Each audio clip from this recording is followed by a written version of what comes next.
Hi, I'm Rosalie Rose Sibelia, or my YouTube channel is Rosalie Sibelia Rose 13. So subscribes me guys and my YouTube channel. So I will put this in the app later to subscribe my channel. Kung gusto nyo mapanood ang aking mga videos, so subscribe lang kayo at i-hit nyo yung notification bell para updated kayo tuwing mayroon akong i-upload na video, para malalaman nyo ang mga hindi nyo pa nalalaman.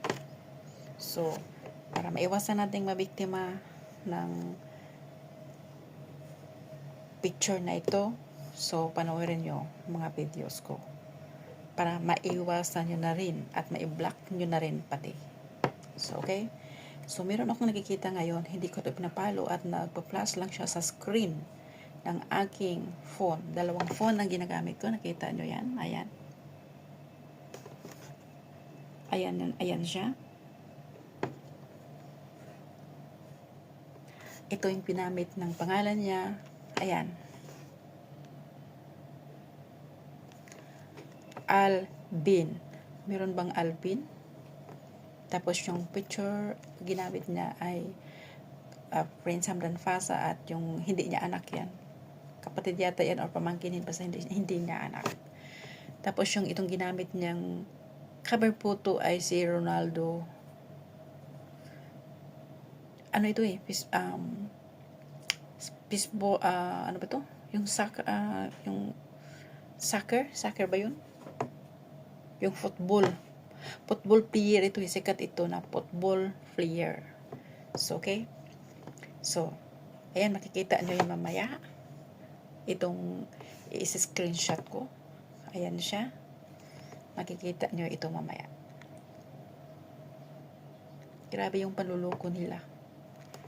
So, ingat-ingat kayo kung ka-chat nyo ito. Baka nabiktima na kayo nito ng Royal Membership Card. So ingat-ingat kayo guys. Ayan, ito siya.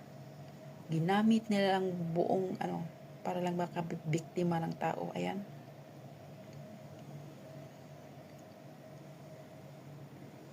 Ayan, nakikita ko na ito lahat ng mga picture na pinag-upload nila. Yung mga babae naman na atat na akala nila na totoo. Ayun, kung ano-ano.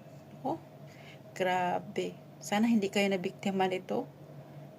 Tapos yung iba, noon dami kong natanggap na mga message or comment na hindi maganda.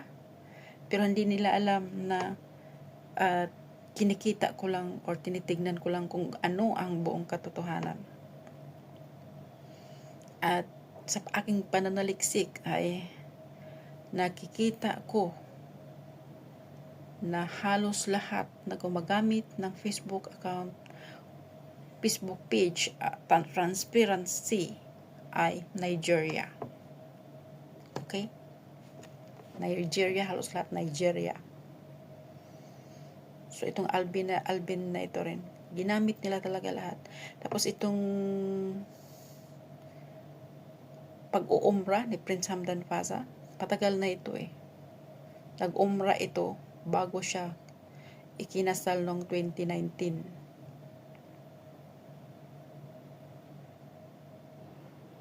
Tapos mga edited ito.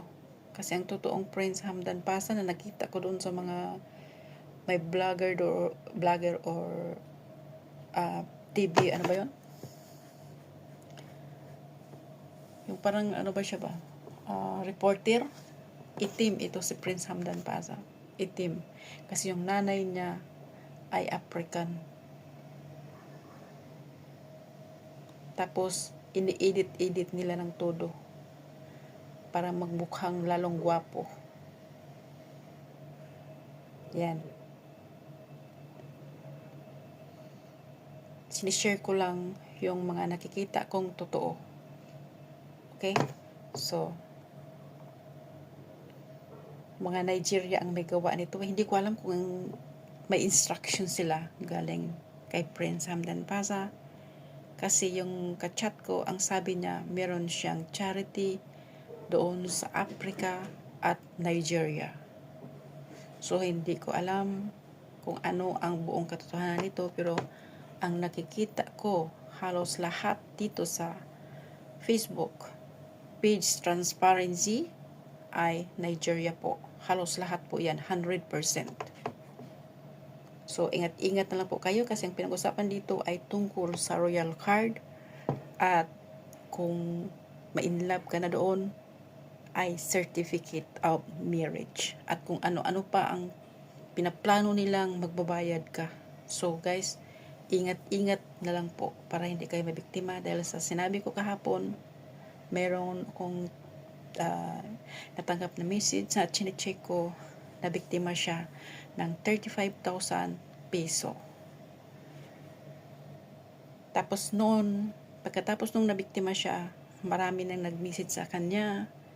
Dinadala siya sa Google Chat, Telegram, Sanji at kung saan saang apps at doon kayo babanatan ng pagbayarin. Hindi sila tanong dito, ay nagsasabi dito sa Facebook, sa Messenger na ganitong bayaran mo kasi lahat kontrolado ni Mita at si Mita mismo ang nagpa-block. So ang ginawa ng mga ito ay dalhin kayo doon sa WhatsApp, Sanji, Telegram, Google Chat at email ad at kung ano-ano pang apps na gusto nilang i-apply. So ganun ang ginagawa nila. So ingat-ingat na lang. Yan ay tips ko sa inyo para hindi kayo mabiktima ng scam under sa name or sa picture ni Prince Hamdan Paza of Dubai. Hindi ko alam kung meron siyang alam nito or instructed ang lahat ng ito. So, share ko lang para hindi kayo mabiktima. Nasa sa inyo na rin kung paniwalaan niyo ako or hindi. Okay? Ayan, balik tayo dito. Tignan natin. Halos lahat talaga guys. Pero nasa sa inyo na kung hindi kayo maniwala sa akin, nasa sa inyo pa rin ang desisyon. Pero kung mabiktima kayo, huwag niyo akong balikan. Okay? Kasi wala akong alam dito, sinishare ko lang ang buong katotohanan. So ito, tignan natin ito ulit. Tignan natin yung page transparency niya. O ito guys, primary country region location of page who manage this page includes Nigeria again, Nigeria 1. So yung Facebook, hindi nagsasabi ng false or naglagay ng false information. Ayan. Nigeria po, halos 100% Nigeria ang gumagamit ng page na ito. Kahit anong phone number or code number ang ginagamit nila, WhatsApp or whatever, ibang USA, dito lalabas sa page transparency ng Facebook page ay Nigeria po ang may hawak ng page location nila. So Facebook hindi hindi sila nag-post ng false information. Kaya tulad ko, andito ako, pakita ko sa inyo dito ha, para malaman nyo ang buong katotohanan. So i-block ko na ito kasi ayaw kong makita nila ang aking page account. So i-block ko ito. Yan, pindutin ko lang ito. Sana po yung black. Yan. Yan. Pindutin ko ito ditong black. Yan. Nabablock ko na siya. Para hindi na tayo mabiktima sa mga gunggong na ito. Ayok makita yung mga pagmumukha nila. So, naka-block na siya guys.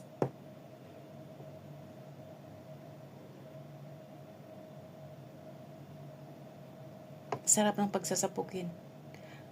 Nako. Huwag kayong pagbibiktima. Dahil hindi si Prince Hamdan Paza ang kausap nyo, kundi Nigeria, Negro. So, naka-block na siya guys. Tingnan nyo.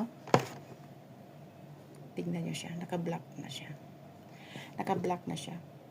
So, ayaw kong makikita na niya yung page ko at ayaw ko rin makita yung page niya. So, naka-block na siya. At ipakita ko sa inyo yung page location ko. Nandito ako sa ibang bansa ngayon. Tapos, Pilipinas yung ano ko. Kaya, si Facebook alam niya ang location ko kahit hinahide ko ito. So, ayan ako. Ayan ako, follow mo ako. You follow me. Pagkatapos, ito yung about ko. Yan yung about ko.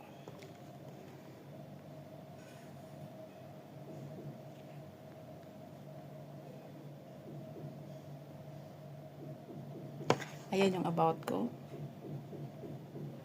Ayan, Philippines. Pero, ayan yung page transparency ko. So, makikita ninyo kung saan ang bansa na naroon ako. Yan. Kita nyo? Kung anong bansa ang nilagay ni Facebook.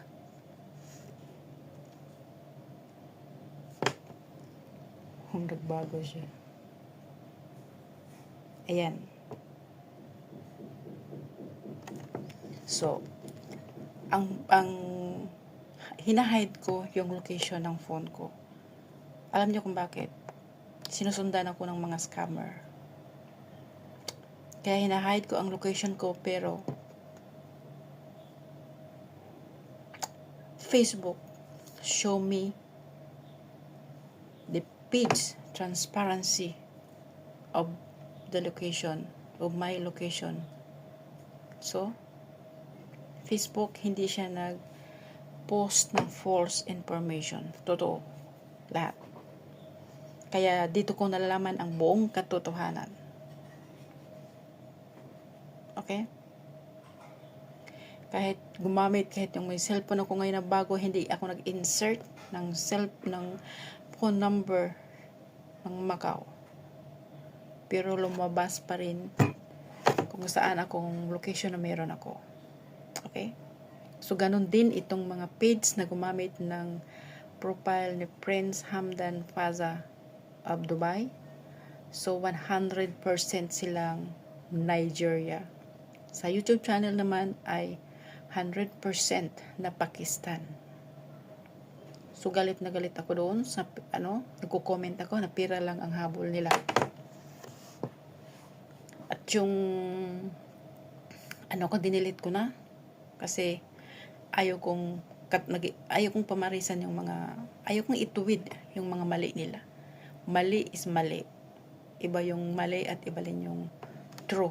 So, okay? So, guys, kailangan ko ng maghanda dahil may pasok ako ng 10 o'clock. So, mabuhay tayong lahat.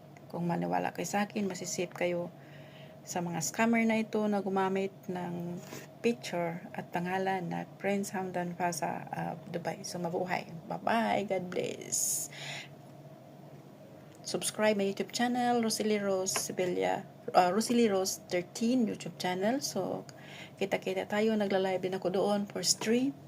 Malaman ni YouTube na ako ang may-ari ng YouTube channel na yun. So, mabuhay Pilipinas. Bye-bye.